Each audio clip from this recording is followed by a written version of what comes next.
Good evening, everybody, and welcome back to another edition here on the NE Patriots Talk channel. Hope you guys are having an awesome day. Thank you so much for taking this time to watch this anticipated film breakdown live stream on Jared Wilson. I got my boy Tyler here with me for this live stream tonight. How are we doing, Tyler? Hey, I'm doing pretty good, guys. Happy to be on. Well, before we get started with this film breakdown and getting a general idea of who Jared Wilson is and what made him like one of the best center of the 2025 NFL draft, please make sure that you smash the like button and hit subscribe. It's completely free and helps us grow significantly, and we appreciate the support. And throughout the show, please post in your questions and comments in the YouTube chat in the right from just posting your questions and comments in the YouTube chat. We would love to read them. But let's get this started, Tyler. I've been waiting for a while to do this Jared Wilson film breakdown, and after weeks and weeks, due to like IRL stuff, we finally made it happen. But let's talk about Jared Wilson and how the Patriots managed to draft this guy after trading down twice with the Panthers and the Chiefs. So, mind giving the audience a glimpse of who Jared Wilson is and how the Patriots managed to select him after trading down twice. Absolutely. So Jared Wilson definitely caught a lot of people's eye. And thankfully, this is a situation where I felt that a lot of teams weren't very center needed. Like there wasn't as much of a need. And we saw that throughout the draft with only 3. You could technically say 4 if you count Gray Zabel as a center. But I would say there's only 3 centers that were actually drafted in the entire duration of this past draft. And we thankfully were just the ones that needed the center the most. And Jared Wilson just fell right into our laps at a perfect time. Came straight out of Georgia, only played 1 full year at center, but he also has the versatility to be a guard, play wherever we need him. And we're seeing that already throughout training camp. He's been positioned left guard right beside Will Campbell, doing a good job. We saw a little bit of him at center this past week. So let's just, continue to watch him develop and get to let's find his rightful home as the years go on, having him on our team. Yeah, exactly. I know that for so many years that Georgia has produced so many good offensive linemen. Like we saw Andrew Thomas back in 2020. We had Broderick Jones in 2023. And this year we have a couple of players from that offensive line that went into the NFL. We got Tate Ratledge, who went with the Detroit Lions. We got Dylan Fairchild, who went with the Cincinnati Bengals. And as you mentioned before in the notes that we wrote down, we have right tackle Xavier Truss, who was a UDFA with the Denver Broncos. What were your thoughts on the Georgia offensive line in the previous season while taking a look at some of like the film and how they managed to become one of the best offenses in the SEC? I felt like mostly obviously the interior itself, Fairchild, as well as Ratledge, already a great guard combination there, and then pairing Jared Wilson right in the center, right in the middle of them, or center, pun intended. It was just a perfect combination for them. Now, the left tackle, remind me his name real quick. It was, I'm blanking right now. What's the left tackle's name that that they had? Is that in the notes? Ernest Green, who is the Ernest Green. Yes. I was like, I'm going to say the other guy's name by mistake. No, Ernest Green. He's still there currently, playing for Georgia, and he's doing a pretty solid job. He's probably going to be one of the higher end centers if he decides to come out in the next year or so. If I'm not mistaken, I thought he was a sophomore, but regardless, the whole group as a unit just played solid. And I think the great thing with being a lineman in Georgia is who you're going up against in practice. Just like what we're seeing right now with, say, like Caleb Chase on Will Campbell, or Keon White on Will Campbell, and Milton Williams going right against Wilson here. We're seeing a lot of great like iron sharpen iron aspects, and that's exactly what they had in Georgia. You're playing against the toughest defensive line throughout what's been the last 7, 6 years in a row that they have been just a dominant defense. That you're bound to get better potentially. It's get better or you're not making the team or not seeing the field. So that's really the attitude and play style these guys got to have on that offensive line. So I think the three of them in the middle of the line really help keep Carson Beck on his feet for the most part, and we got to see what Jared Wilson is. Yeah.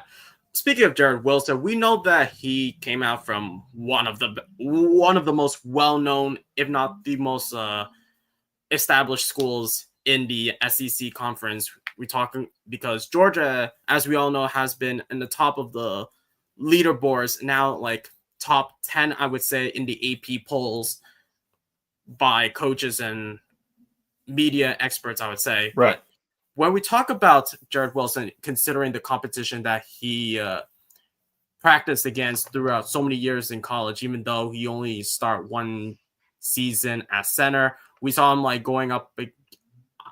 I don't know if I know this for sure, Tyler. During his freshman year, I don't know if he like went up exactly against Jalen Carter, some of like the other players that who are currently in the league right now. Right. He would have definitely been out there practicing. And it's like just like what we're doing in training camp, where it's like rotating guys in, getting some familiarity with them. Even if it wasn't, I mean, he specifically had mentioned Jalen Carter in his introduction interview directly after being drafted. So he mentioned like all the guys he'd gone up against. Pretty much, it was him as well as the big dude, the other big dude that's on the Eagles that I'm blanking on right now. Literally just heard this a few minutes ago. Jordan Davis.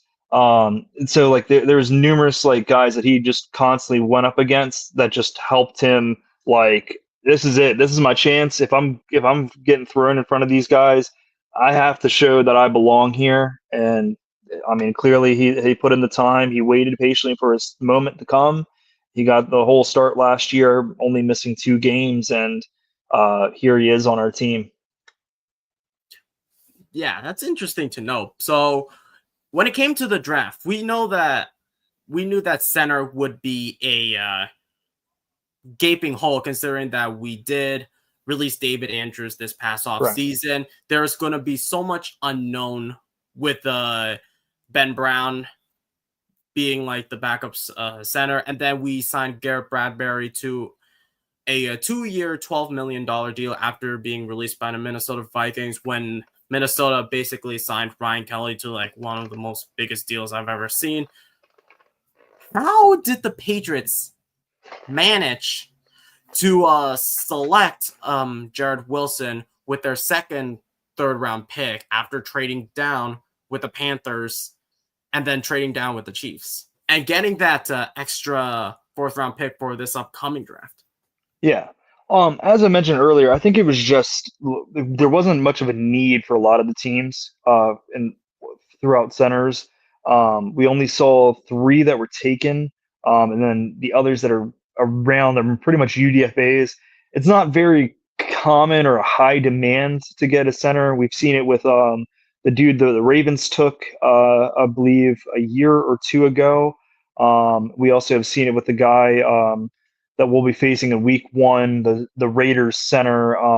It's a hyphen name. Goodness gracious, I need to uh, Jackson Powers Johnson. Johnson. Yes, Powers Johnson. And we see it with some of these guys that they have to really show out in events like the Senior Bowl or even being out of school in, like, say, Georgia, for example, like just proving what you like your capabilities. The great thing with Jared Wilson, I'm not typically high on guys that really show out at the combine and really like have a jump. I felt like Jared Wilson, even after the combine, stayed exactly where he was like ranged to be, which was second, teetering to third round. Um, it didn't really necessarily matter if it was high end, like a high second or a low third, or he was just in that second to third, like day two gap. Um, and his combine performance just showed like the athlete he is, and we'll see that on film, like the abilities that he has.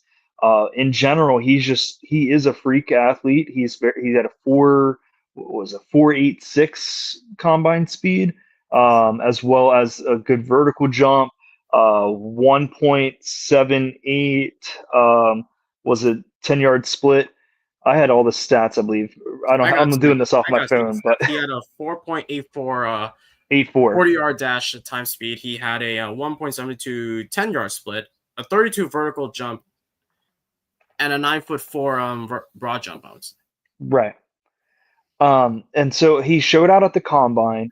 The thing is of like, besides the fact of me just mentioning like the need for center wasn't totally there for a lot of teams, I think also another thing there you're really only going off of one full year of play from him outside of the times that he maybe rotated or subbed in for the previous years. So most of what we're going to be watching, most of what we're going to be watching is going to be all of this past season where he really got to show up and shine.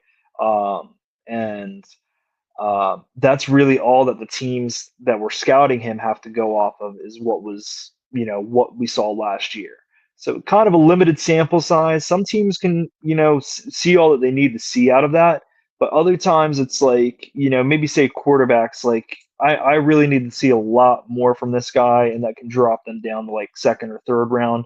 Whereas some positions can just be, I'm going to take the coach's word for it that we're talking to for the college. And if they're giving me the right amount of feedback and things that we are also seeing on film as well, like that can be encouraging enough that it's like, okay, this fits what we're looking for.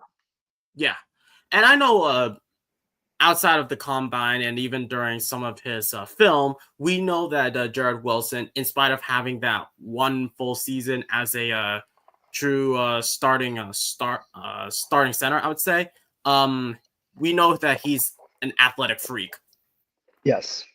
Based off of like what he's done in the combine, regardless that sometimes the combine doesn't mean much, just shows that if you're really athletic and all of that, but what really counts is like what he can do in one-on-ones against like opposing players in pads. So that's the only thing I would basically care about. But let's talk about a couple of quotes during his introductory press conference, and then we'll get to like some of his strengths and weakness that we will touch on in some of like these shorts and clips from like his time in Georgia. But when we talk about Jared Wilson during his introductory press conference, off stream we talked about how he worked with Duke Manyweather, who was like, I would not say like an offensive line coach, but he was like more of like a personal trainer for like some of like the Pro Bowlers, All Pro tackles, even working alongside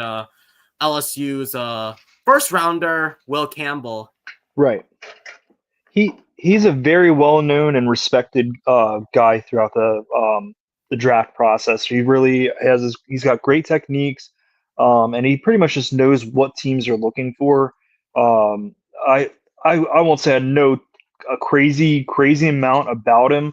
I'm well aware from listening to other tackles and so forth that have worked with him in the past. They have nothing but praise for him for working on the footwork, working on hand placement, working on things that like um, the stuff that like what Frable always says, the blank that gets you beat. Like that's the stuff he's already implementing with a lot of these guys. Like, hey, you're going to see this. This is what's going to mess you up, but this is what I'm going to try to influence and install in you. That when you're in the league, like, hey, this should help you stay straight and narrow on that. But him and Will Campbell having that shared shared experience there with him, I feel like that was great for them to ironically both be drafted together.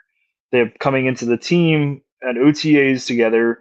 they're now entering training camp, and now into the preseason, we're seeing them lined up side by side while Wilson is playing guard, which is what he was initially.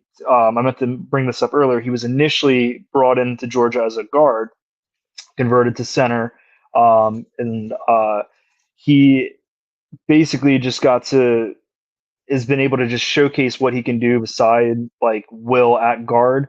And that also could mean, hey, if Bradbury or Ben Brown win the center job and we want to just get him more acclimated with the NFL, like the defenses he's going to be seeing, and then eventually maybe a year or 2 years down the road, we're looking at like, okay, you definitely know how to handle NFL defenses. Maybe we can move you into center or so forth. That might be the plan. For all we know, we might even go into week one. He's shown us enough that he's going to be the center, and Lord knows he's going to be the left guard because we've been wondering that for months. So Yeah. I'm thinking that maybe, I'm gonna say maybe, that the Patriots are gonna do what the Eagles did when Jason Kelce was still in the league.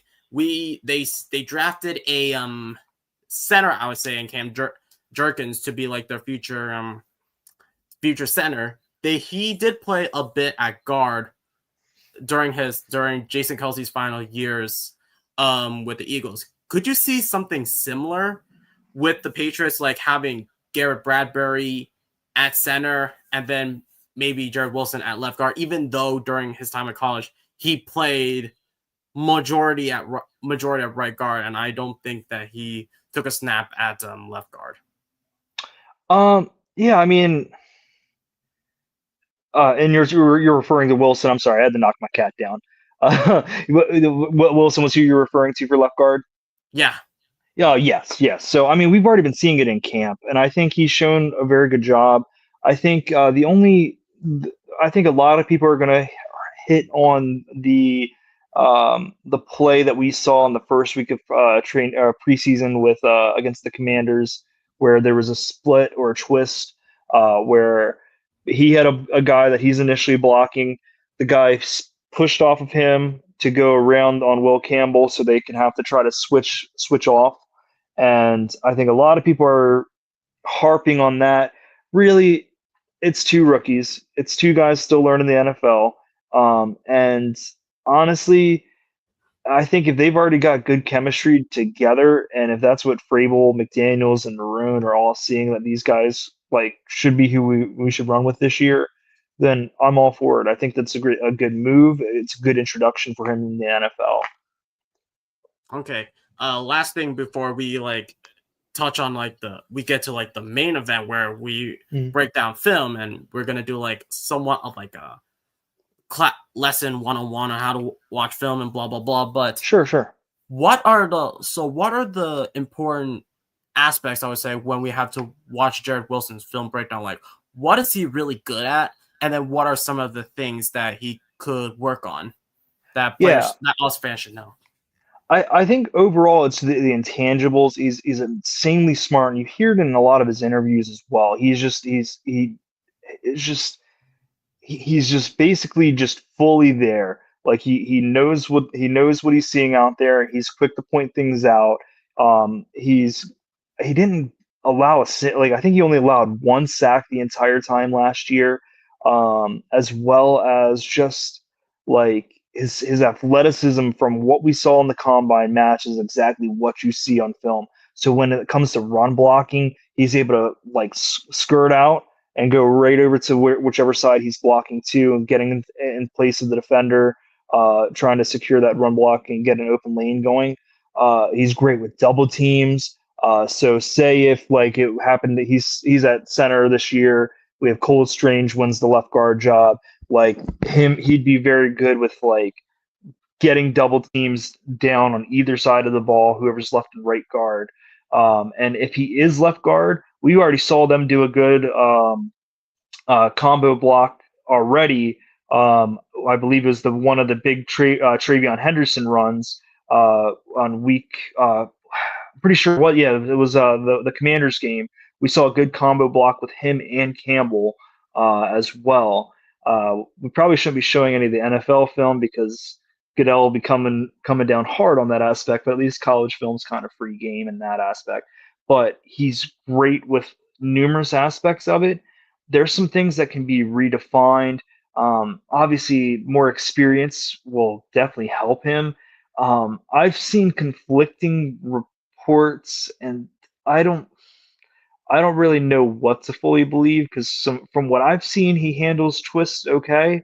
But an NFL report at the combine had said when they were doing his scouting report that he doesn't handle twists and stunts very well. But then when we're going to NFL draft buzz, like just to confirm whatever I've had on him, it's like he handles it great. So it's like, okay, well, this is gonna have to be like let's see if we see it in any of the highlights, and maybe that's something we can bring up. But all in all, man, it's just he's versatile with what he does. His athleticism is great, and he's got a good head on his shoulders. He's somebody that I'm excited that he's going to be a potential locker room leader for us and keep guys in line as well and hold guys accountable. Yeah, exactly. Going off of that, I'm glad that when we drafted him, at least that there was like no red flags, no like character concerns coming out of him. Right. I think like he's gonna be one of the most genuine guys that you will ever get to meet. And I think that considering that he's gonna be the successor of David Andrews, considering that David Andrews also played for the Georgia Bulldogs at college. So there is some kind of like similarity to it, but all in all, once like he does well, like at some of like the interior positions before like he gets up like a full start at center, I think that he will gel. But for now, like even though he played one full season under like playing for like one of the best, if not the best colleges in one of the best, if not the best, conferences in all of college football, I feel like Jared Wilson will get there. It'll just take some time. I'll feel like by November or December, I could see him taking a go at it at center. Yeah, Definitely. transition over. Yeah, it's definitely possible. I mean, it's just a matter of how like how everything goes. And the unfortunate thing, offensive line uh, I mean, all trenches can get injured at any time. So, I mean, that's the ones like that's why they're called the trenches. They're the ones hammering each other right out the gate. Like so it's one of those things. Any moment, something could happen to Bradbury. Something could happen to wherever. Knock on wood, of course. But as long as he's a guy that's up for the challenge, and wherever he's needed, he's ready to play. Yeah, exactly. But let's now get into the nitty gritty things. And as I mentioned before, if you haven't already, as you come into the live stream, please make sure if you haven't already smashed the like button as you come in. And if you haven't already, which I'm shame on you, please click the subscribe button. It's completely free and helps us support the channel. And as usual, please post in your questions and comments in the YouTube chat. We would love to read them throughout the show. And yeah, let's Did get we get started any with so the far? what's that? Oh, did we get any questions so far? So we got a comment from John saying that Jared Wilson has potential at center and left guard, but I think we're going to put him at whatever position he plays best at, unless we suffer an injury and he has to be moved. And Yeah, I do remember during training camp, or was it mandatory mini camp, Jared Wilson did have like a some sort of like a foot injury that he's been yeah. suffering. So will that impact any of like his gameplay or any of his like his tape in general, or that's just like one minor injury that is I not going to. I don't I don't think so necessarily. No, and I mean we've been seeing him at camp. We've been seeing him do like fairly well. It's been complimentary from a lot of the beat reporters that we've like heard throughout the last month or so. Um, the thing is that they were complimented with Frable and everyone was that he was a guy that, yes, he didn't participate in OTAs, but the thing is it's what he did while he wasn't participating, which was, taking the mental notes, doing mental reps, doing like all the things that he needs to like study and see to prepare for himself for when he got out on the field. or so once he was fully cleared to go, and we started seeing him so far in camp, he's looked like he's not missed a beat. He's been up to par with what we were looking for out of him. Yeah, definitely. Also, we got a question from our local Chiefs fan, King Jamie. We appreciate your support, Jamie. But his question is: after seeing what has happened so far with preseason, have you rethought your wins versus losses numbers? We're gonna have to wait after the Giants game, and we're gonna have to find out what the 53-man roster looks like. What are your thoughts on this, Tyler? Because I don't know Man, if we should change all of this or we just well, I didn't really get to participate or partake in any of those any of the videos where we predicted our season or so forth. I think the only thing I've done with you guys so far has just been previewing the training camp. yeah. But I think personally, the wins and losses, and I know this is gonna take this with a grain of salt. Really, the main thing I'm looking for is just development as a team. Whatever wins we get, we should obviously be happy and stoked for. It's we've been down bad For for the past couple for of years, yeah. for a couple of years now. That just showing improvement, showing us playing as a team, showing us making the right steps to get to the direction we need to. Absolutely. Do we have an easy schedule on paper? Yes, is what everyone says. That all changes in the blink of an eye because anybody could be looking at our team and saying, "Oh, we got the Patriots this week. We That's an easy win."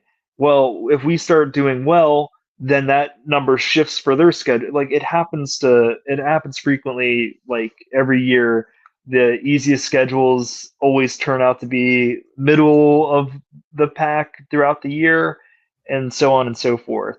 Sometimes the hardest schedules, like us last year, we had the hardest schedule.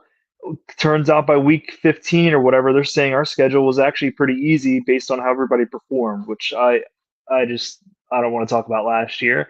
Past it, we're here now. So all I can say is I just want us to show significant improvement, continue to play as a team, and all of the guys we want to see develop make the right steps to develop. Yeah, exactly. I think that the important aspect when it comes to like wins and losses, I just feel like mortal wins and losses don't mean as much as they do nowadays because last season the biggest expectation because we knew back last year that we would have another losing record, but the biggest expectation is if we're going to see progression from the whole entire team, and we didn't see any of that last season. So I'm just hoping and praying that after every single game, is there like some sort of progression as we move forward, heading to like this November and December. So to answer your question, Andy, I no no to answer your question, Jamie, excuse me, I haven't rethought think about my wins and losses yet, but it will depend on how much progress the Patriots have made. And we're gonna and you might also want to ask Andy and Austin too, since us three did the live stream together. So we might go back to that question, Jamie, in another live stream. But that's a good question. But NJ comes in saying thoughts on getting linked with Trey Hendrickson. We talked about this earlier, Tyler, about Trey I think we Hendrickson. covered it off air, but yeah, if yeah, I'm kind of to a point right now where I'm like fatigued over can we get so and so and so and so, because after this last like month and a half it's been like we got to get Terry McLaurin, and it's like as each day goes by it does not feel like it's happening. And Hendrickson, look, I want to kind of clarify real briefly before we get into Jared Wilson. Was when Wolf was asked, like, would you trade a first round or second or any high draft capital to make the team better? You've already answered the question. Like, it's where do we if you're in any position on a team, like in front office as a coach, that's what you're looking for. We all want our team to get better. So if that means I have to pay for a player in a high draft capital and he's going to get our team to that point, yes. So if Hendrickson is that kind of guy, I mean, what is he now? 31. Very 30 right now. Okay, he's currently 30. He'll probably be if He'll not be by next 31 year, he'll next be 30. He'll be 31 by next year at least. Um, you know, I think in general, he was the sack leader last year. It's worth it if you feel that you're coaching and you have enough people that have experience with him already, know that they can get the most out of him and he can repeat the success he had last year. I personally feel like if you're going to drop anything on like a first or second round, anything of that sort, man, it has to be like this is it's just so risky. Micah Parsons is like who like okay, let me break it down. Micah Parsons, first rounder, yes. Trey Hendrickson, second rounder, yeah. Terry McLaurin, I don't think it's happening in general, but I would say second round or third round only because you have to pay him what he's looking to get paid. And that's the same deal with Hendrickson. That's also the same deal with Micah. Micah's the youngest out of the three. Hendrickson's just have coming off of the great year he had, and I'm not really putting too much stock in the McLaurin. Yeah, the thing with all of these three individuals, they obviously want to get deals. Another aspect I want to point out when it comes to these players want to be with Super Bowl contenders like the Eagles, the Lions, the Buffalo Bills. The problem that I have with the Buffalo Bills is that they are dead last in cap space. So I don't know how this will affect their cap space, but these three players, they want long-term deals. But with Hendrickson in particular, he wants like what TJ Watt and Miles Garrett are Right. getting. So, especially at the age of 30, you would need to be a team that wants to win now. We're currently a team that is currently rebuilding right now. So I am not risking any of our draft capital for a disgruntled player who has been coming off of back to back impressive performance. And with Micah Parsons, he had some injuries last season, which I don't know exactly. And Sure. Jerry Jones is not going to trade away Micah Parsons. We know that. We know that. He just put out his I hate even having to give him a plug, but he just put out a documentary. I think it was on Netflix. I was hearing about it earlier today while I was at work. And I'm intrigued enough that I want to watch it because it's just like an all access like this is Jerry's world, no pun intended with Jerry world, of course, but this is Jerry's, how he inherited the Cowboys, how he became the Cowboys owner, and the type of, shady, or maybe not, I don't want to say shady, but like, the type of like, I'm the captain now kind of vibes that he gave off, firing Tom Landry, firing the GM, like all on the first day of him buying the team. Yeah, like kind of crazy stuff. So he's not one to, shy away from doing a crazy deal. Um, I could see him, if they really just are not getting this done, I could, like I said, Parsons is the only guy I would drop a first for, just out of the youth, out of the dominance of a player he is, and I just think we'd be able to pay him and get the most out of him. That's personally just kind of where I'm at. Yeah, but let's not wait for too long and discuss all of this because Yes, this will sorry. be We discussed can in save a that for the end if there's future any live further. stream. Unless there's some news comes out this week or next week that these moves happen, but we want to show them what they're here for, and that's the Jared Wilson film breakdown. But let's get this started. Let's start off with this first clip. This is from none other than the Patriots official YouTube page, and mind you guys that all of these clips are their own rights. So basically, we're using this for commentary and for like analysis. So basically, we're not trying to be like we're not trying to like copyright all of their stuff. So we'll just get this started. If you have any questions, something related to like the draft and other stuff, we will get to those at the end of the live stream. But let's get this started with this first clip. I think this clip, I couldn't tell who the opponent was, but I could assume that it was either against Tennessee or it has to be Tennessee, but I just want to quickly look at the Yeah, if it was a night game, I want to say let me take a yeah, look. to go ahead and run it real quick, and maybe I'll be able to figure it It's out. it's yellow. If not, it could also be Georgia Tech if they have an alternative unit. Anyway, let's just go ahead and see. I think it's Georgia Tech. So Okay. we see Carson Beck in shotgun Yes. And formation. we're looking for number 50, like 55 right there in the middle, right there. Mm-hmm. So we see him snapping the ball. So right there, that was a great aspect of. Go ahead and play it one more time for me. Let's see if I have the ability to. I don't think I have the That's ability okay. to. Okay, Go so ahead. Yeah, just see if you can keep it running. So that was a good aspect right there of doing like kind of like a gap scheme. So he's going right there. He's floating over to the right side, making sure he's not going to lose pace. So he's trying to make sure he's getting that lane open for ETN there. So he's doing a solid job. Where do I need to make a double team move here?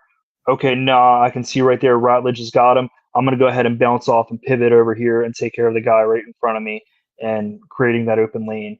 So that's a great example of his run blocking.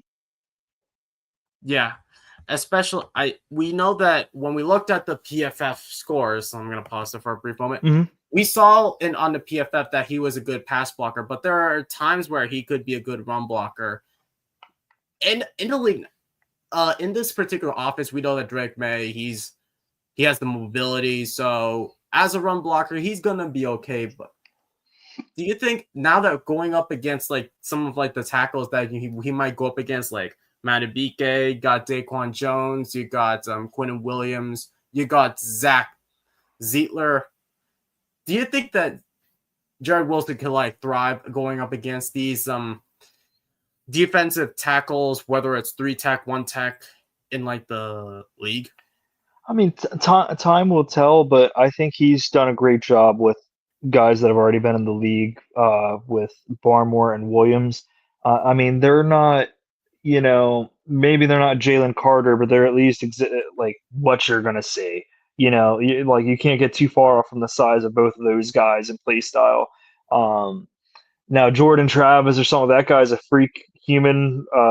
Like I think that guy's like what 6'8" and like Gigantor is what my Eagles friend Danny calls him all the time. So I think all in all, it's just a matter of um, getting the experience, getting the reps, and as I mentioned earlier, iron sharpens iron with having Williams, having Barmore, just like what Will Campbell was doing as well, asking questions of those guys. Hey, if I'm seeing this, what can I do here to make sure I'm securing my block? What would you try to do, like on me? Pause.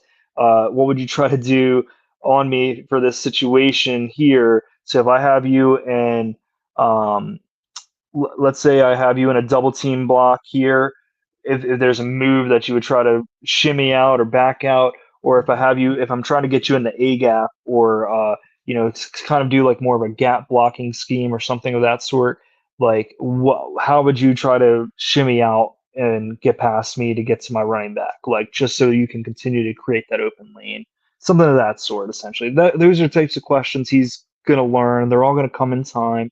And we also have a great offensive line coach in Doug Marrone. With as much experience as he has, these are questions that he's probably asking to continue to better himself. Yeah.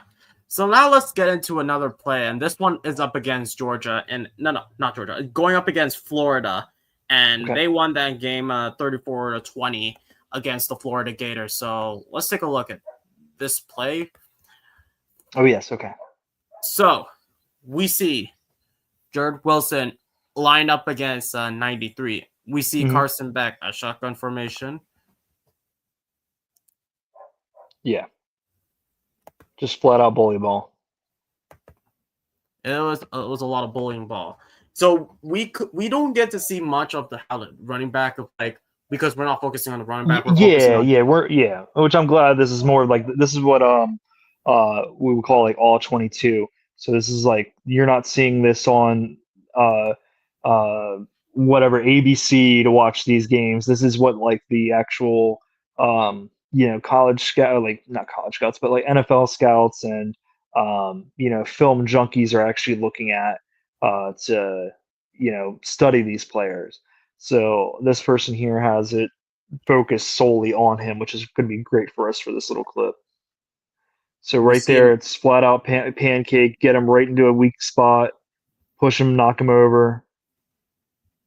And obviously, it doesn't matter which direction ETN goes there. It's just you're seeing the power he has, and when he gets that leverage, gets that anchor to be able to just thrust him down, he's got it. He's got some definite strength. and this is the So physicality that yeah, Mike physicality is more what Vrabel I'm trying to wants say. in his like in like I wouldn't say imagination, but this is what he wants out of his players. He wants players to be aggressive, he wants players to be fast, and he wants players to be physical. And basically, Jared Wilson in this clip describes all of the aspects that Mike Vrabel wants in a player. So, Definitely. and this clip of here, I don't know exactly who the opponent was, but we're not going to Can't tell if worry that's the about same that. game or not. It might even be. It's hard to tell off of that. It's there's some Clemson. It's purple. purple pants, so it could be even be Florida still. I'm not sure. Anyway, too far out, especially with that angle to tell. But let's go ahead But and see what he does here.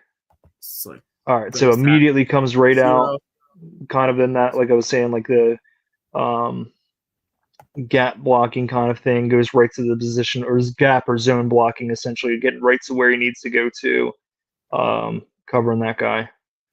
And basically there's physicality. And now that Yeah, nowadays, when it comes to officiating, people will make these referees will make these soft calls on like holding, which a it bunch of depends. BS. And I really Right. it's really annoying as fans. But generally, when it comes to how Jared Wilson pancakes Uh, these defenders, it's really satisfying to see as fans when you, especially not just in the NFL but also in college, when you're cheering on for like one of your friends who is basically a dog, and basically we right. are the Bulldogs. So And essentially too, you brought up the holding aspect. That would be like in a situation where he's coming towards him, in like going right for the block for the rather the zone block or gap block here. Getting right. He's going right directly for the throat of who he's trying to get to. Now, if it was more of like say a pass block or say like the guy has an advantage on him, like he's already beating him, then grabbing the jersey to prevent him from going forward. This is more just flat out like physicality, and I think a ref in the NFL would probably let something of this sort slide. It's just guys, just like it's this is part of what it is. If he's clearly not in any stance to be able to get to the running back or a quarterback in this spot, like they wouldn't call that. It's more when he's getting in the vicinity. That's where they would probably throw a flag for that. So. okay, so I just look up. So that game was against the Tennessee Tech Golden Eagles. So Okay. that's what the purple is. I thought Tennessee was like, but that's what the Volunteers. But in this clip, this is up against Tennessee, the Tennessee Volunteers, and unfortunately the clip is kind of blurry, but it doesn't That's okay. matter. So We'll try to make it work. We're looking for 55, and you see him right there going for a run block. Play's already done, and he's still keeping on him, just like we saw out of Will Campbell, dragging guys all the way to the parking lot week one. Like that's the type of philosophy you're getting with him. I like, and that's what I really like coming out of our players, because we never got any of that last season, right. considering that we were dead last in all categories, passing It and run just block. there just wasn't and it's a shame because I really liked what was it, Scott Peters, is that his name? Our Yes. previous offensive line coach. I liked a lot of what he was preaching. Like more of like he was kind of like introducing like a UFC-ish style approach to how he blocks. It was kind of like a strike system is what he called it. Some of the guys just didn't weren't really picking up on it, and it unfortunately kind of I don't know if they gave up on it at any point or if it just was you know everything last year. It's just we can talk about it so we're blue in the face. It just wasn't done well and done to what we expect and hold to our standard as Patriot fans. But at the same time, it sucked. A lot of things just went wrong last year, and I think Scott Peters is still a decent coach. Just we weren't the right team outfit for him essentially. But Yeah. let's get back to that clip in case there's any pass blocking because that's we kind of tackled in on the run. Um, Let's see if we got So anything. this Actually, clip, even if where you were just where I can go back into talking about that run block you just had. Yeah, right okay, about so there. I think it was.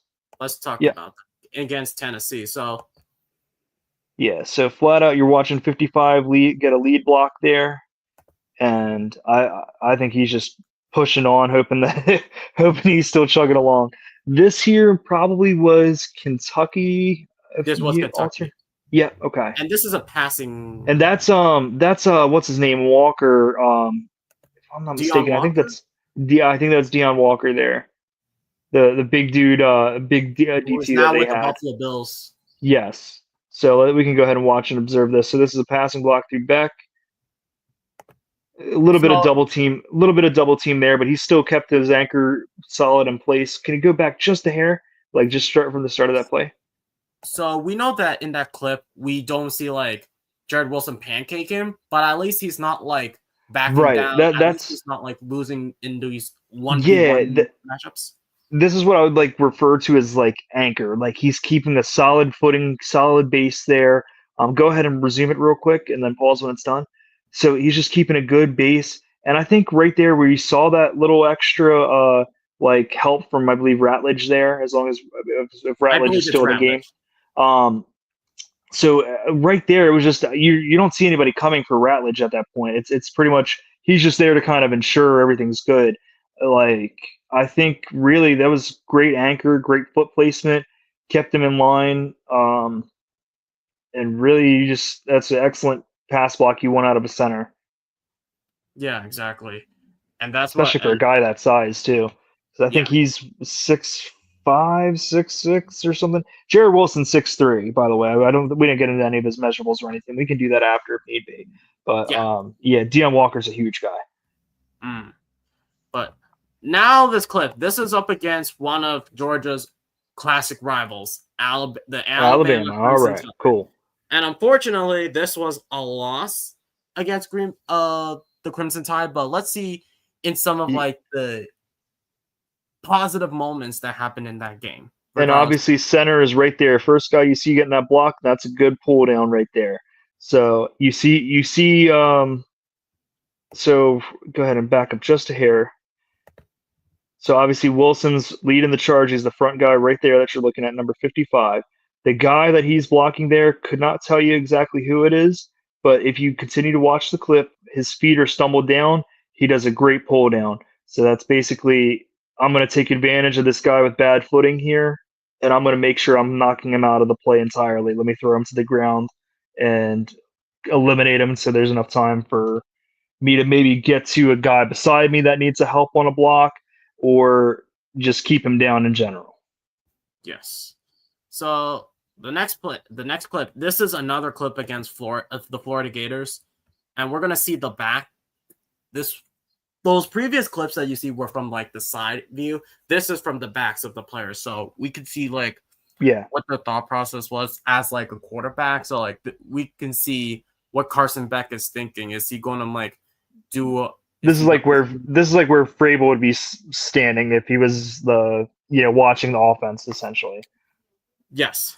So let's see.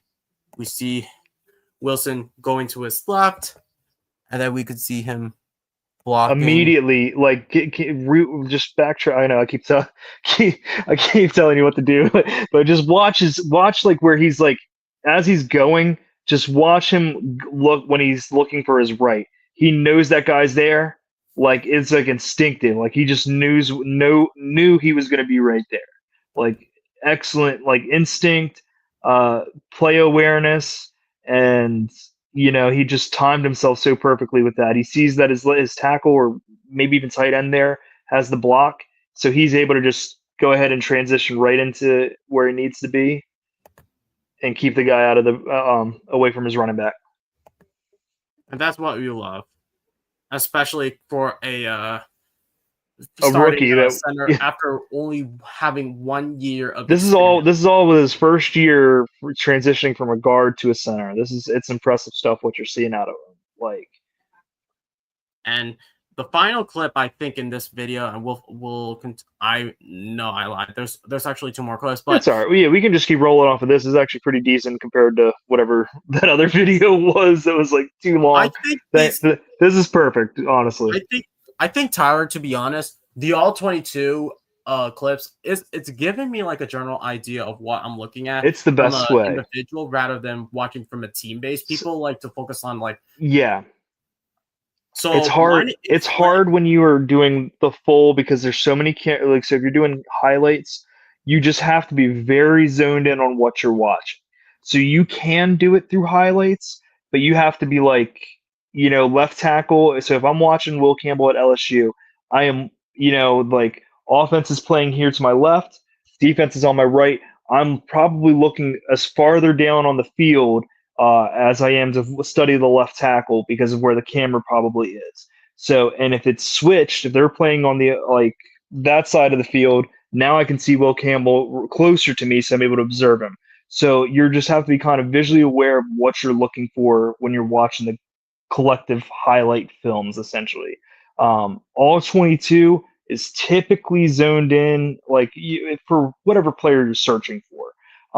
So I don't really know exactly where to get all 22. I will be honest with you on that, but it's kind of you have to do like a PFF subscription, pay I think well over $1,000. There's also schools that you can go to. That's also going to be a hefty price tag. But the best thing to do is kind of just look through draft Twitter, draft channels, and see what you can find. And that's the kind of best thing how you're I. gonna do. Yeah, the That's best thing you're gonna it. do. That's going to be the only way you're going to find what you're looking for. But let's go ahead and finish up with what we got here. Yes. So we got a clip up against Kentucky again, and in this clip, you can see from the back of on the backs of all the players, you see Fairchild, you see Jared Wilson. I don't think this is Ratledge. No, that's probably he probably was out for the game or maybe even tired throughout the duration of the play. If we'll just see where they're at because if they're close to their end zone, it could have been a long drive and they had to switch Ratledge out, or he could have even been hurt. But we'll go ahead. Yes. But let's take a look at this play. Going up against Dion Walk. No, this is someone else. Going up against one player. So right there, let's go ahead and start it back from the top for that little play. So right from under center. Working on that guy to the left. And then there's another guy coming in. And that's going to be what they call like a stunt, a twist, or sometimes even like pretty much those are going to be like the general terms. It's going to be like a stunt, late blitz, things of that sort. So he did a great job having visual awareness there. Go back one more time for me, and we'll start it from the top on that play. Yes. So great awareness. Like he didn't let himself get beat on that. You saw him just okay. I'm working on a double team. No, I'm not. And I'm going right to this next guy. Like it's smart, quick thinking that he just possesses there. He's reading it like a book, and it can also be good communication throughout the line there too. That could also have been Fairchild seeing him coming up and saying like, "Hey, bud, like watch this." but he's also quick enough to react, like that. There's a guy coming through there. So all in all, like you're just seeing great awareness, great instinct, quick reflexes to get to where he needs to get to and sustain the blocks. Yeah, exactly. And even though the Jared Wilson and Fairchild did a good job of blocking, there are times when Beck could be like deer in headlights, like he's moving Yeah. around, being under pressure. And thank goodness, I don't know who the future starting quarterback is for Georgia, but what I do know is that they're not going to have to deal with another season with Carson Beck, because I'm telling you, I Yeah, don't. he Beck is with Miami now, and the guy that they have as the quarterback, goodness gracious, I can try to tell you right now. Hold on. While you're queuing up the next play, Georgia But yeah, quarterback. there are times where I just Gunnar don't. Stockton. Gunnar Stockton is going to be the guy. Gunnar Stockton. But Yes. So before I move on to the next play, I just want to say that Carson Beck can be could be frantic at times, and I just yeah. don't know what I Um. dislike about Carson Beck. But it seems like there are times where he's like under pressure, and yeah, he can be mobile a little bit, but these situations like these, I just don't like what I see out of Carson Beck, and why I don't think he's going to be a first rounder. Last year was certainly disappointing for him. Especially there was a lot of hype coming in that he was going to be, top 10 quarterback if he were to enter the draft prior to the season fully completing. So prior to the college football season beginning that year, there was talk of him being like top 10, like early first round player, possibly one of the first quarterbacks taken off the board. And you completely saw how that really panned out. There was a lot of times he looked frazzled, he looked lost, he just costly turnovers, and I I just think personally, I just it's similar when I watched like Will Campbell with Nussmeier. Now Nussmeier had great stats, and I mean Beck did as well to a point, but it's just when you're watching it, you just see a lot of things that like, okay, this is kind of more could be more detrimental if in LSU's case for how Nussmeier played, whereas with Beck, like you're seeing it, man. He's there. He's got a great line all across here. Like there shouldn't be any reason that he's having as much. I don't know if he's just not comfortable or confident and who's protecting in front of him. It could also be even so much of having the young left tackle that he has there, or even just there's possibly even somebody on the line he just doesn't trust that well, that can cause him to be a little stir crazy there. But in general, I mean, it's just disappointing with knowing you have that good of a line and you weren't able to meet the expectations. Yeah, well, I'm curious of how he's gonna thrive against with the Miami Hurricanes, considering that there is this one draft prospect. Maybe we can touch about this at the end of the film breakdown. Sure. So let's take a look at this final clip, and I believe this was against I don't. Let me just. We can just keep it. We'll keep. If there is another one, we'll just keep it running. And I'll just talk through. Yeah, I think this is no. I think this is Clemson. Yeah, this is Clemson. Okay. So this was in the kickoff game, and we can probably see PJ is who he's going up against. Possibly, we'll see. Can't tell; it's a little too far out. But yeah, right away, stayed on him. I'm sorry. One more time, actually. I lost my guy. All right, so okay. So you're seeing him straight there, where your mouse is. That's who he's on. And then stays on him, and then is that where he switched off right there? I believe that's where he switched off. He did a quick pivot right there. One more time, because it happened so suddenly that like you don't even pick it up from this, at least this angle. Oh, there you go. You got playback speed. Oh, hell yeah. Heck yeah. Let's go. Be a little PC there. Perfect. All right, so you see him right there. Going with okay, and then you see the stunt coming through, and that's good communication throughout the line. You see the guy coming through over to the backside to the left tackle, but right there was good communication across the line. Rather, he is calling that out from what he's seeing, but it's no matter what, it's the instinct and the ability that, okay, wherever this communication is coming from, whether he's picking it up or Fairchild or Ratledge is saying stunt, stunt, or whatever, like he's able to go completely off and follow what he needs to do. It's just great play all across the board from Georgia. Like that's an excellent, hopeful thing that we can see if he becomes our center down the road.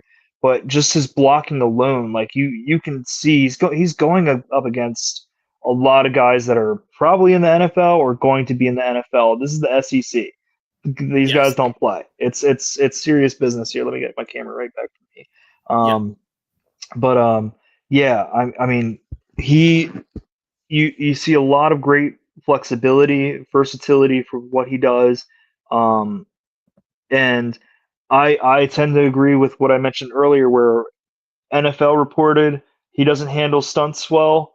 Well, clearly we saw enough of him having the instinct to get to what he needs to there. So I think sometimes scouts just get it wrong. Sometimes I watched it once. I saw him mess up on this one play, and that's all I need to see out of him. Obviously we're going off of what is clearly good of him, but really as fans, that's what we're hoping for. We're trying to fall in love with who it is that is on our team, trying to see why it makes sense we have him. The negatives, that's a whole different video. If somebody really wants to sit there and pick apart every player, go for it. But you're trying to see the positives in these guys. What makes them work? What makes them a prospect? Why we should consider them in draft in general. And I think Wilson checked a lot of boxes I liked. I didn't see any issues with snaps there.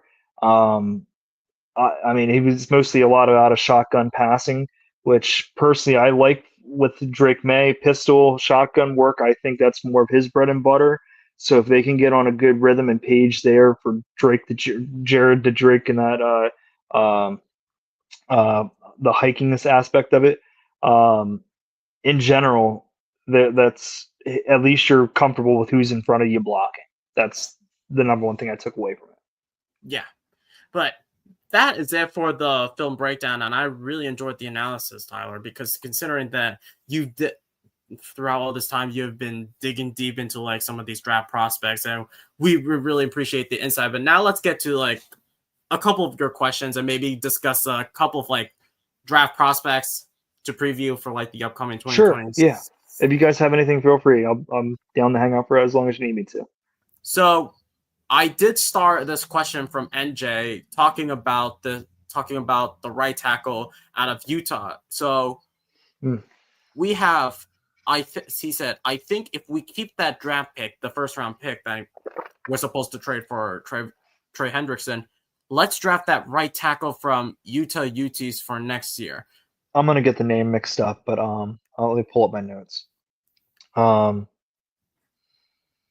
I know this guy Francis. Because there's two of them. It's what is it, Fano and It's Fano. I don't know if he's a left tackle or right tackle. There's so many offensive line. I couldn't even tell which one that talking about there's some of these are Polynesian last names that I can't even pronounce. No, there is. It's God, goodness gracious.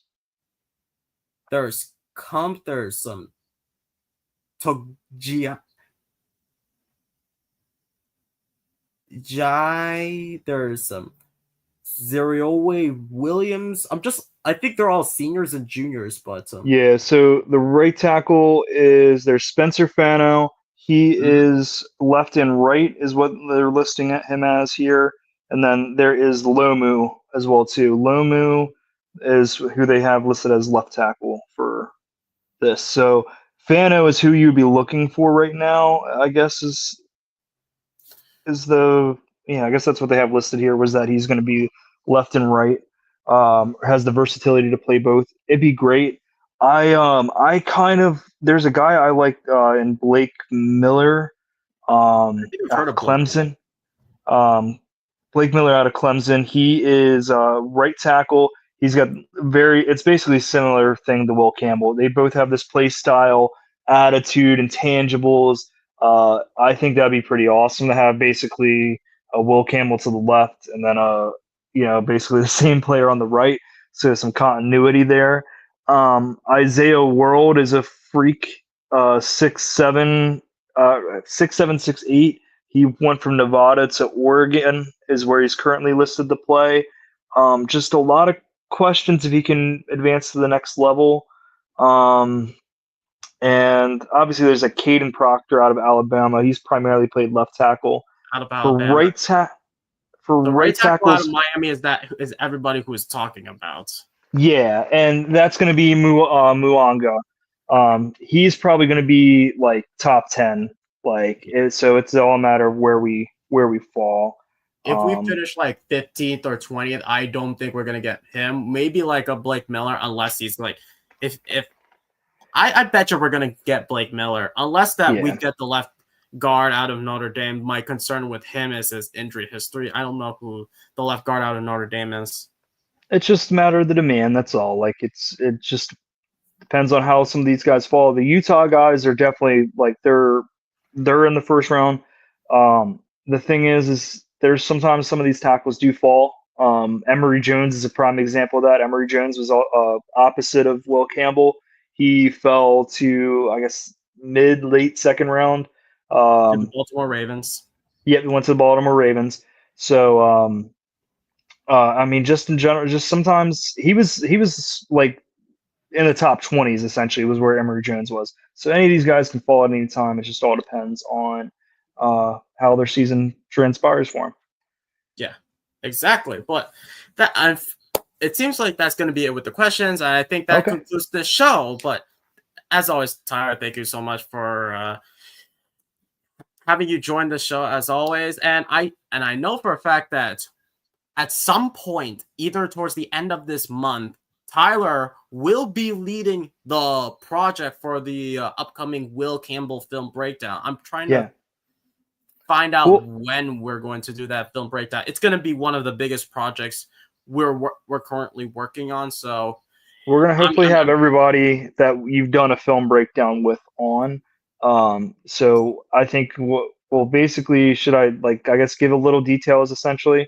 yes, So I'll read off like all of the notes that I have on him as a prospect. It'll kind of be boring if you want to hear me talk for probably like 10 minutes about the guy that I've wanted us to draft for pretty much over a year and a half.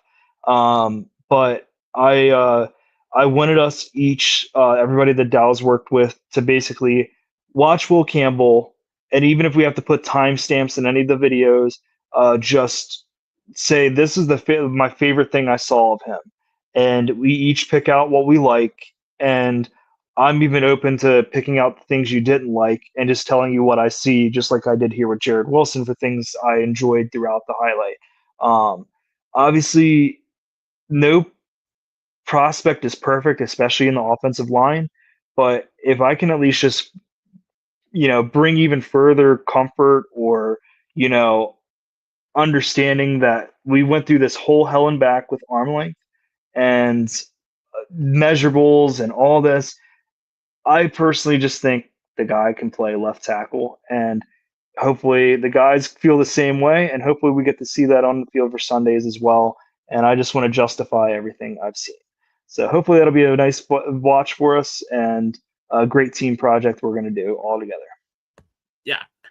Besides that team project, obviously there's going to be a post game recap. I know that Andy's going to be I think Andy's going to be gone for a bit, so I'm predicting I might include Thomas again, and maybe if Austin's available, I think that I might do the Giants recap video either I bet you it's gonna either on Sunday, this upcoming Sunday, or Friday. I just don't know when exactly, because Friday I'm gonna be busy just doing IRL stuff. So it will depend on like when I'm gonna be doing that live stream. But what I do know is that the NFL season is almost upon Almost us. done. Almost here. Yeah, No more meat. I actually lied. There's actually one more question, and then we'll Okay. conclude. So this another question from NJ. NJ, you're hitting all of these draft conversations, and I Look, really like I, it. I'm down to hang out as long as you need me to, so that's cool, man. If we keep the pick for next year, the target should be Fano, your guy Keldrick Falk, and then the Yes. tight end Tanner. I can't um, remember his last name. I wouldn't say Koziel it would be first round. I think he's going to get slept on. There could be a chance for a rise where he'd be a second rounder similar to Gronk. Um, right now, I think he's sitting at borderline third, fourth round range. Keldrick Falk is going to be in the top 20s, but Auburn, they've got the talent. I don't think there's going to be. It's kind of like Farmer with Florida State, but he's more of a freak athlete enough compared to Farmer that he would get noticed for first round talent. Fano, yes, that's who we were talking about. That I kept blanking on. I'm like, is it Fano or is it the other guy? I keep getting them mixed up. So I'm gonna watch more of Utah so I can really figure out what I like and definitely have a clearer vision on them. I wouldn't hate either of them, but Fano or Keldrick Falk would have to be your choice because both of those guys would be in the first. If we do go receiver, Denzel Boston out of Washington University is my guy. So you pretty much, NJ, you've hit on four guys I love, or I'm sorry, three guys I love, and I'm throwing in a receiver I love, which is going to be Denzel Boston out of Washington. And then he also points out Caleb Downs is a far shot. Yeah, I don't think we're gonna need Yeah, him, considering that I we're too good at safety. Like we just drafted Wilson this previous seasons. I I've mentioned that Downs he is there's no other real way I can like sugarcoat this, but he is probably the best non-quarterback talent in this draft. Um, the, the thing is, he's a safety, and it's a matter of how a team would view that. There's a lot of Ed Reed comps I've heard, and I mean that's hard for me to really watch and say like, hey, this guy's exactly Ed Reed or so forth. But he gets a lot of comps to him, and he's got the intangibles for it. We'll see how this season transpires, but he right now, um, he's a guy that's you can base your defense around with the intangibles he displays, his physicality. He's a great athlete. So I just personally I don't see us in the Caleb Downs sweepstakes. He'd have to turn out to like DUIs or knock on wood. He'd have to do something drastic for us to us to be lucky to get him. Yeah. Basically. He also mentioned this guy named Dylan out of Oregon. Um, Dylan. Let me just look up the roster for this year's Oregon because I get confused with Dylan Gabriel, who's with who's Yeah, already no, in the league. that's what my brain goes to. First thing is Dylan Gabriel off of Like if it's an offensive lineman, because I Dylan. know there's Isaiah World is the main guy that everybody's talking about off of Oregon, um, just because of his size. There's too many. Um, There's Dylan Gresham, the freshman. That's the freshman I could think of. right. There's oh my gosh. Is it a receiver? NJ, are you still on? If you can like throw in one more comment just for clarification. Safety. Oh, safety. Okay. The guy Dylan Thieneman. He's a safety. Who's a sophomore. Third team All American, Big Ten Freshman of the Year, second team Okay. All Big Team. And Yeah, then that I was. I It was. think that I might don't know if be. he's a red shirt. That's the only thing. He Um, is not. Yeah, he's not a redshirt. He's gonna be a okay. junior. So if he's a pure sophomore, he'd be a junior. Like I guess come next year to be draft eligible, if I'm not mistaken. It also could have like. Yeah, I probably would say he's still at the sophomore range, I guess. But no, I mean, Oregon. The main guy I was watching for Oregon last year was Muhammad, the corner that they had there. Um, I liked him a lot, and I couldn't even tell you what team he went to, but Oregon's defense, I kind of was just more. Oh, Like Jabbar Muhammad, who went with the Jabbar Jets. Muhammad. Thank you. I was like blanking on the first name, but yes, I'm already into next year, so I'm like, if they're not on the team, like can kick it aside. But no, I liked him a lot, and I'd have to really like, this is the season where I'm going to start hearing more of his name and being able to pick him up more. But I haven't totally watched him, so I'll be honest with you on that. Yeah, we're gonna do a lot of draft. I know this upcoming season I'm gonna be watching. Well, Besides covering the Patriots, so I'm just obviously gonna get into the draft. I've been intrigued about the draft. There is this show. I If you want to hear some of the news of like college, I recommend you all to watch Roundtable College Football. It's hosted by Buffalo Bills Dan Mitchell and then Jay nice. Talk, who is a Cowboys content creator. You should watch it. It's really fun. It's really fun to watch, especially you could dig deep into like some of like the college tape. And personally, I will be watching now that I have the app. There's a chance that I might be watching a lot of college tape so I could take notes. Awesome, dude.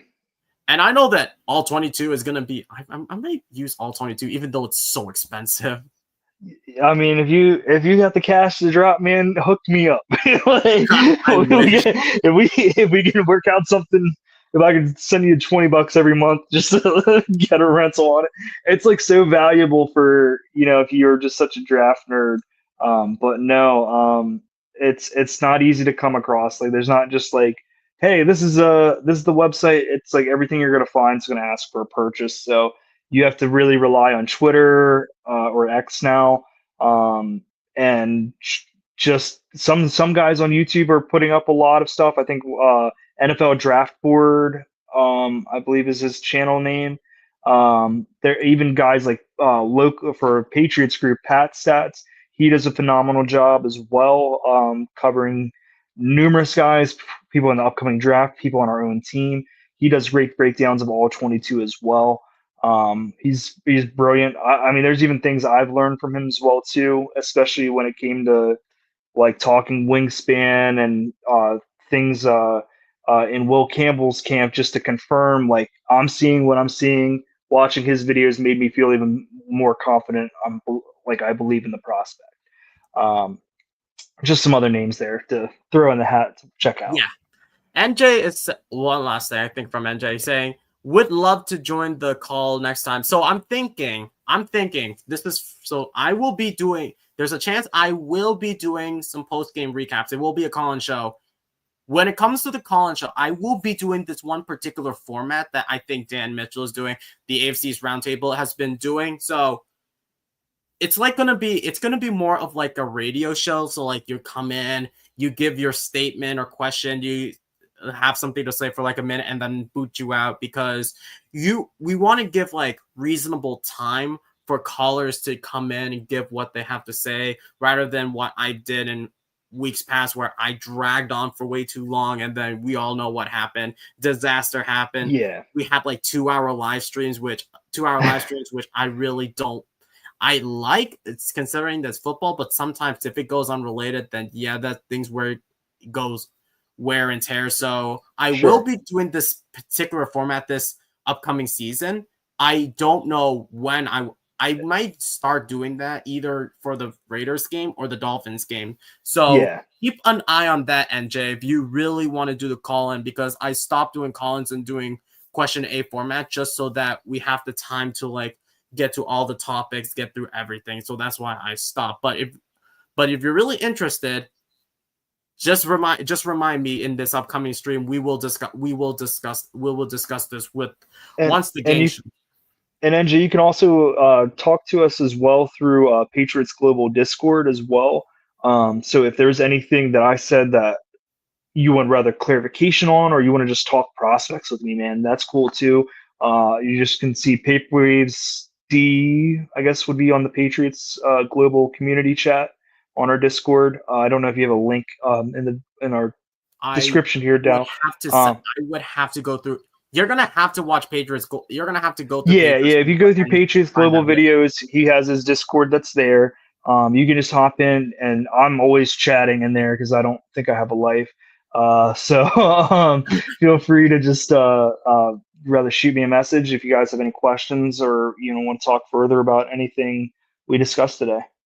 Okay, that sounds like a plan coming from MJ, but we're gonna close it off right there. And as you leave, please make sure that you smash the like button and hit subscribe. It's completely free and helps support the channel. And leave a comment down below. What's your thoughts on Jared Wilson, and you think he could be a bona fide starter center for the New England Patriots moving forward?